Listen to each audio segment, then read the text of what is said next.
Recover together, recover stronger. That's the way the G20 meeting has been advertised. Let's take a look at the reality behind that.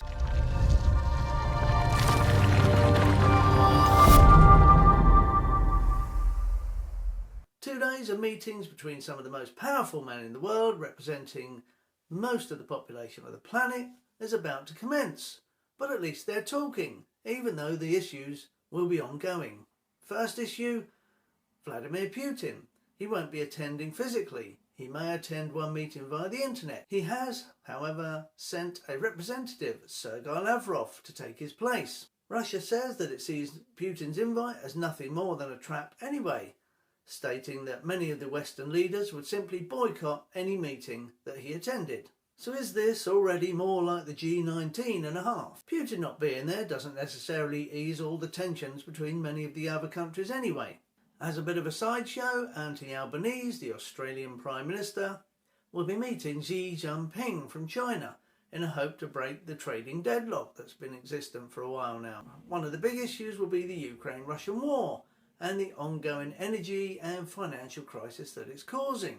The climate crisis is another, North Korea's ongoing missile testing program, and China's global ambitions, including Taiwan. Talking of climate crisis, where's this meeting happening?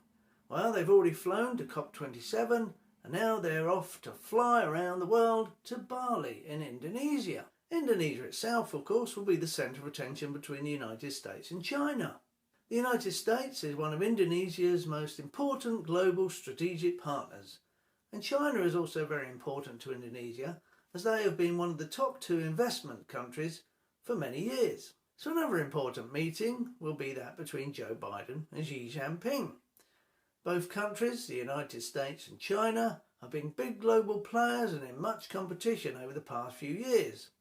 Joe Biden is hoping to set out terms whereby both countries can become global players. Of course, Joe Biden has made it pretty clear where the United States stands over the potential invasion by China of Taiwan, which would be a pretty big spanner in the works. Biden is also hoping that he can get China to apply some pressure on North Korea over their continued journey towards nuclear power and their ongoing missile testing program. Rishi Sunak, meantime, already has his hands pretty full at home, trying to turn round all the damage done by Liz Truss with her 7 weeks of power. Along with his Chancellor, Jeremy Hunt, he will be presenting a programme of tax increases and spending cuts to come over the next few years. Sunak has made it pretty clear that he's going to take the Russians on over the Ukraine war head on without fail. However, there have also been calls for many leaders to snub the Russian presence at any meetings and not attend. Also, Sergei Lavrov has been reported as having ill health on the way to the meetings. Therefore, he may even be in hospital. So there appears to be plenty of opportunity so far to not get on with each other. Cooperation may be thin on the ground. Sustainable development in a bid to decrease carbon footprints will need world cooperation and world coordination. If the G20 countries can't be united in this, representing a majority of the world population, then what's the hope for COP27? With all the various issues that the G20 countries seem to be bringing with them, almost limping to the meetings, hindered by world inflation, energy crisis and food crisis, the International Monetary Fund have just stated that world inflation now stands at 8.8%. Saudi Arabia, we're already aware that there may be many potential human rights issues within the country. Just recently, there was a big dip in oil production.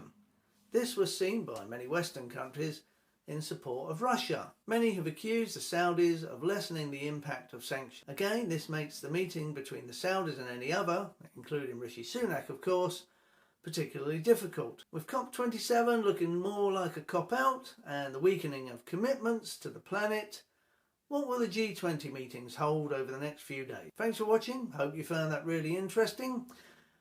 Please like and comment below. It would be great if you did consider subscribing. If you haven't subscribed already, that would be fantastic. And I will see you on the next video.